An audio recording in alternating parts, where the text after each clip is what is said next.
Trial for the man accused of killing Atlanta rapper Takeoff is now on the calendar. Patrick Clark will face a jury in early November. He's accused of shooting and killing the Migos member during a fight in Texas in 2022. Police say Takeoff was an innocent bystander. Well, some Georgia Power customers want public service commissioners to pause Georgia Power's plan to expand its energy capacity. Georgia Power requested the expansion to deal with the growing number of data centers in the state.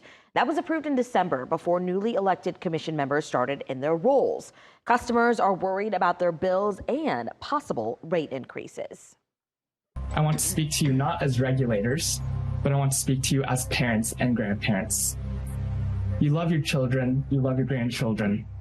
The decisions you make in this room will shape the energy system they inherit, its costs, its resilience, its environmental consequences. Environmental groups also filed a petition to halt the plan because of concerns about a lack of transparency. The commission will discuss this again next week.